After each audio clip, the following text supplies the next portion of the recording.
Okay, for today's corrections, starting with Juhyun, you said in the U.S. when the baby is come, they get the DNA test. In the U.S.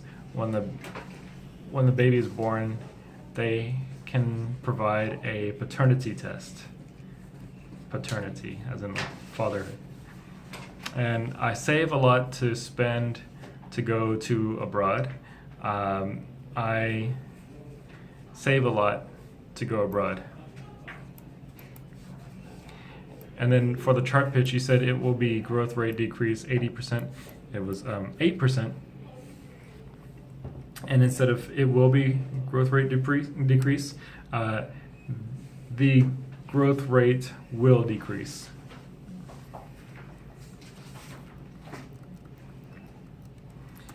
Jihei, I did not have any corrections for you today. So you have to stay here by yourself and talk. Okay.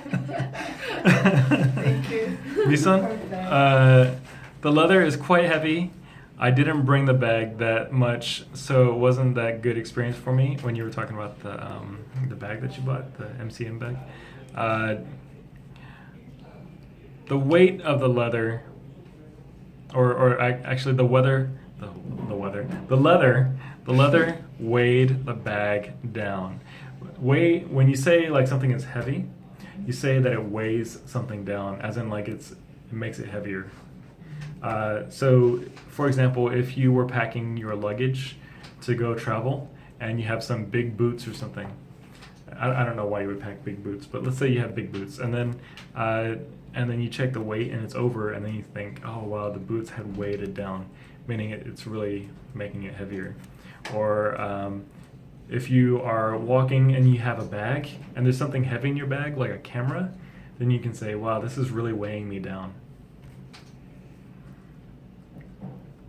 So the leather was weighing the bag down, and you said it so that it wasn't that good experience for me.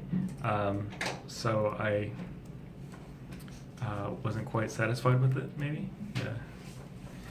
Dan, my friend always fight with his husband because pick up baby thing.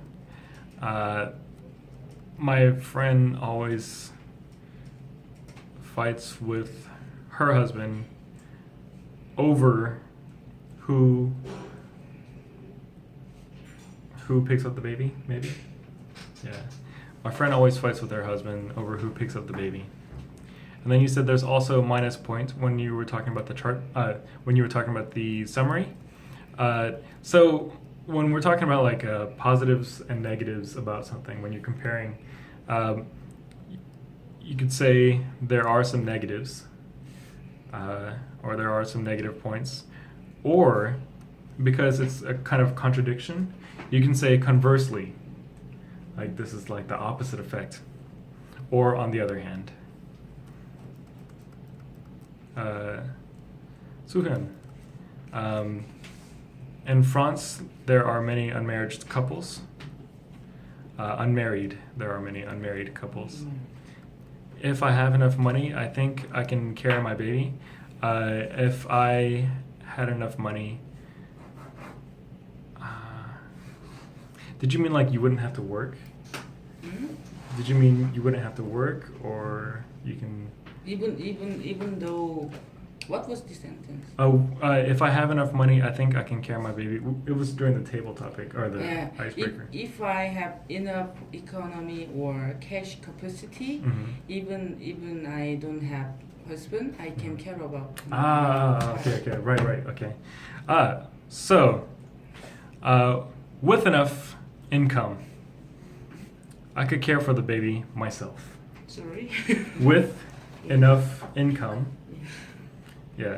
with enough income, I can care for the baby I can. myself or by myself. Maybe to myself. By myself By or myself. just myself, yeah. And then you were talking about why you went to France. You said at the 20s I was really motivated. As a student, I was very motivated. So in my 20s or as a student, I was very... Do you guys know the word gung-ho? Yeah, I don't know where it comes from, but we say this a lot in the US. where if somebody has a lot of like motivation or passion and they're very forward moving, we say that they're gung ho. 강호? Gungho. Yeah, gung ho. Yeah. Names. I don't know where it comes from. I have no idea. But like, if you have like someone that's like very determined and ambitious, then you could say, oh wow, he's really, yeah, gung ho. Yeah, gung ho. I was really gung ho at the time. Like, yeah. I have no idea about the origin. That's the like we have yeah. We have so many things to talk about. 친구. Last, you said the perfume, it make me voyage. So you were talking about like the smell of the tea, right? In that case, because you're talking about you feel like you can kind of travel, Yes. like that experience, and then you're talking about the smell, I would change the order of it a little bit and then say, I get lost in the aroma. Yeah, I get lost in the aroma. Have you ever had an experience where you smelled something or you tasted something and you felt like a completely, you were just an out of body experience? You get lost in it. Yeah, you get lost in it. Like your mind is lost in it. Yeah. So that's actually, when you say you get lost in something, it's a great way to express that you're just experiencing something very deeply. Yeah. Yeah. Okay, that's our corrections for today.